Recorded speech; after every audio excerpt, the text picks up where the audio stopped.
Salut tout le monde, aujourd'hui je vous retrouve pour une vidéo top flop des plus belles et des moins belles couvertures de ma bibliothèque.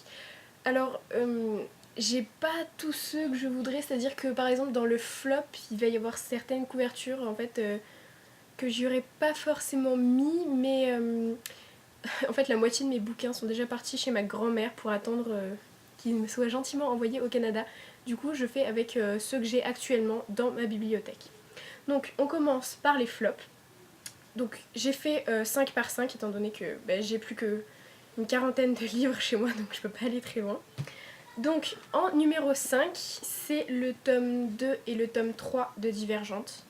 Parce que vraiment, je sais pas ce qu'ils nous ont fait Nathan avec ces couvertures, mais c'est vraiment horrible. Parce que déjà, enfin c'est des nouvelles couvertures quoi, mais déjà les premières couvertures étaient laides comme tout. Et les nouvelles, ils se sont pas du tout arrangés. Et je comprends pas en fait leur optique, je comprends pas pourquoi ils ont voulu faire des couvertures comme ça. Mais bon, ils les ont fait, maintenant elles sont sorties. Heureusement que le contenu du livre est mieux que les couvertures. Mais du coup, voilà. Donc, numéro 5, Divergent.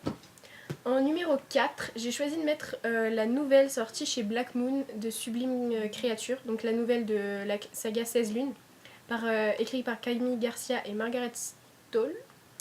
En fait, je suis déçue par cette couverture parce que toutes les autres couvertures, je les trouve juste sublimes, mais le truc, c'est qu'elles ont toute leur originalité. Alors, je comprends bien que c'est entre 18 lunes et 17 lunes pour les plantes, mais moi, j'aurais attendu qu'ils mettent autre chose. Enfin, je sais pas, je m'attendais à quelque chose de vraiment mieux. Donc, c'est dommage parce que. Enfin, un petit livre comme ça, en plus, c'est. Moi, je trouve ça tout mignon, mais. Je sais pas, la couverture m'a assez déçue. Donc, voilà. Après, en troisième position, c'est encore une nouvelle, mais cette fois-ci sortie chez Michel Lafon. C'est Insaisissable, ne me résiste pas de Tahereh ma fille. J'ai du mal avec son prénom. Tout simplement parce que autant les autres ouvertures de la saga, je les trouve magnifiques.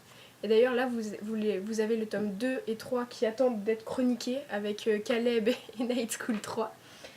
Donc voilà, les prochaines chroniques. Et ben en fait, les autres couvertures sont juste magnifiques. Alors il y a toujours le côté cool de la couverture un peu velours que j'aime bien parce que c'est vachement agréable quand on lit d'avoir ça, mais je sais pas, j'ai vraiment du mal avec ce mec là. Enfin, je sais pas. Encore, je trouve qu'ils s'en sortent mieux que la couverture originale, mais quand même, je sais pas, elle m'a déçue. Donc voilà. Donc ma troisième position.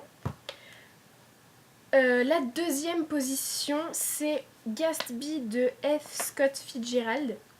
Bon, alors ma meilleure amie l'a lu, je l'ai toujours pas lu, mais elle l'a emmené à la plage, du coup il est tout ondulé. Regardez, il est pas beau du tout.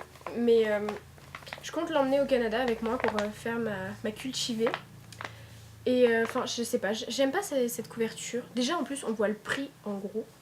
Enfin, je veux bien que ce soit un texte intégral et comment dire, et un classique pas cher, mais le mettre en gros dessus, vous voyez, on l'a déjà sur le côté, donc enfin le mettre en gros dessus. Après, au niveau couleur bleue, ça passe, c'est ce qui me plaît, le bleu derrière, mais je sais pas, j'aime pas la couverture de devant, je trouve qu'elle a pas vraiment de rapport. Après, je sais pas si c'est pareil que le film, parce que j'ai vu le film Gatsby le Magnifique, et je sais que Black Moon a refait une édition avec la couverture du film qui est magnifique. Et là, voilà, j'ai pas trop aimé. Donc, voilà. Et après, en première position, c'est 1984 de George Orwell. Livre que je dois absolument lire, que j'ai eu pour mon anniversaire, que ma libraire m'a gentiment offert. Mais je n'aime pas du tout cette couverture. Alors, je pense que ça doit avoir un rapport avec l'histoire, tout ce qui est dystopie et tout. Mais j'aime pas du tout la couverture. J'aime pas en fait, dans les éditions Folio, le fait qu'il y ait ce petit truc blanc là. Et j'aime pas déjà la partie blanche. Que l'écriture soit orange, à la limite, c'est pas ce qui me gêne, parce que bon, ça change en fonction des genres, mais la couverture, elle est vraiment pas belle. Donc voilà. Donc, assez parlé de couverture pas belle. Maintenant, on va passer au joli. Donc, en cinquième position, c'est L'Héritière de Melinda Salisbury. Il est sorti hier chez Gallimard Jeunesse. Moi, j'ai l'édition, j'ai l'épreuve. Ouh, j'ai du soleil dans la tête, excusez-moi. J'ai l'épreuve non corrigée. C'est la première fois depuis bientôt 2 ans que je suis chroniqueuse chez Gallimard Jeunesse qui nous envoie un livre verni. Regardez, il brille, il est tellement beau. Et j'ai beaucoup aimé le fait qu'ils nous mettent pas le titre, donc l'héritière, sur la couverture et qu'ils nous laissent juste je suis l'arme parfaite. Et alors j'ai appris en fait en lisant l'histoire, un livre que j'ai vraiment adoré, que je recommande à tout le monde. Et j'ai qu'une hâte, c'est de lire la suite. C'est le fait que la goutte de sang tombe dans une fiole. Donc au début je savais pas ce que c'était. Et en regardant les chapitres en fait, je me suis rendu compte qu'il y avait en gros la goutte de sang qui atterrissait. Et moi, pour moi, je voyais ça comme le tic-tac un peu du temps qui passe et qu'en gros, c'est une goutte qui tombait dans l'eau et ça faisait avancer le temps. Bon, en fait, c'est pas ça du tout. Je me suis emballée et le liquide bleu qu'il y a là, c'est en fait le poison qui permet à l'héroïne Twyla, il me semble, de tuer les traîtres de la couronne.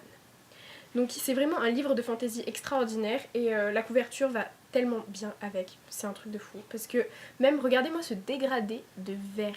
J'aime tellement parce qu'il n'est pas un dégradé genre droit comme ça, mais il s'adapte autour de la fiole, enfin, je trouve ça juste magnifique. Donc voilà.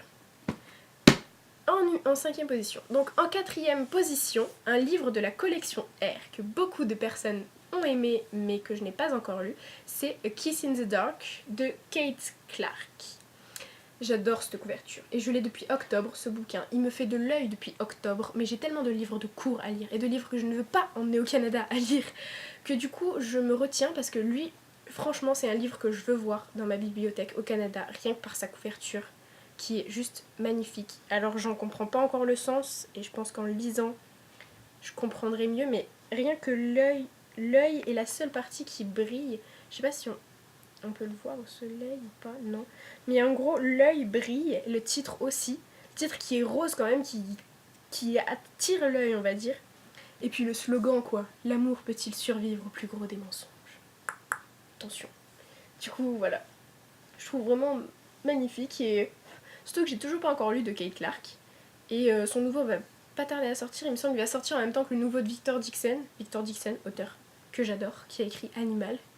Et j'ai juste trop envie de le lire, parce que déjà toutes les couvertures de ces romans, elles sont vraiment mais magnifiques. Là il y en a 3 derrière, donc je les trouve magnifiques, faudrait que je lise Revanche aussi. Mais voilà, je l'ai pas encore lu et j'attends parce que je me doute que si je le lis, après je vais avoir envie d'acheter d'autres de ses livres et il faut que j'attende parce que je peux pas acheter de livres pour l'instant. Donc voilà, en 4e position, le livre A Kiss in the Dark. Après, en 3e position, j'ai acheté une édition spéciale de la nouvelle 4 de Divergente, donc 4, pardon, pour le faire en anglais. C'est la version anglaise. Donc c'est l'édition pour adultes anglaise. Et je trouvais juste magnifique. Alors j'aime beaucoup la couverture d'origine, mais le fait que ce soit noir avec une roue de feu d'artifice sur le côté comme ça, je le trouve très beau. Et en plus c'est en hardcover. Du coup là on l'a en rouge sur le bord. Je sais pas si ça va bien se voir. Mais enfin c'est... J'ai pas beaucoup de livres en hardcover. Je crois que j'en ai qu'un d'ailleurs en fait. Ouais. J'en ai qu'un. Donc je l'adore. Il pèse plus lourd aussi que les autres. Mais je l'adore. Et ce que j'aimerais vraiment un jour, c'est m'acheter en fait toute la saga dans cette édition. C'est-à-dire les 3 premiers tomes. On voit les couvertures là, qui sont juste magnifiques quoi. C'est... Alors bon, je l'ai toujours pas fini. J'ai lu que la première nouvelle. Mais ça ne saurait tarder. Je vais lire la suite, je vous promets. Peut-être dans l'avion. Donc voilà. En 3e position. Après, en 2e position, toujours un peu dans le même style de couverture, et encore un livre de la collection R, c'est Si loin de toi, de Tess Sharp. J'adore cette couverture. Je l'ai reçue en partenariat avec la collection R, je leur ai demandé gentiment de me l'envoyer, et ils m'ont répondu. C'est vraiment un livre qui m'a vachement fait envie. Dès que je l'ai vu, c'est Jordan de Wandering World qui l'a chroniqué.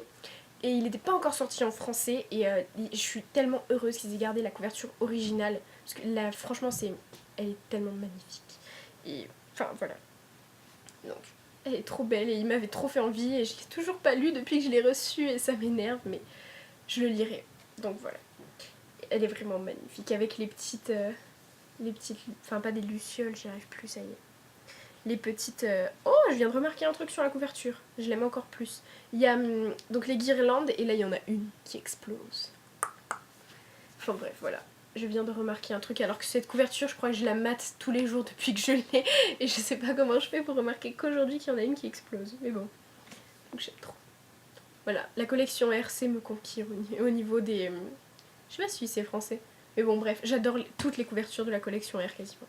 Et après, en dernier, c'est le cadeau d'anniversaire de ma petite sœur, c'est Bilbo le Hobbit de Tolkien. Il est juste magnifique, elle m'a acheté l'édition collector. Je vous l'avais déjà montré dans le book haul ou IMM de décembre. Et la couverture de dedans, qui est juste magnifique avec un dragon.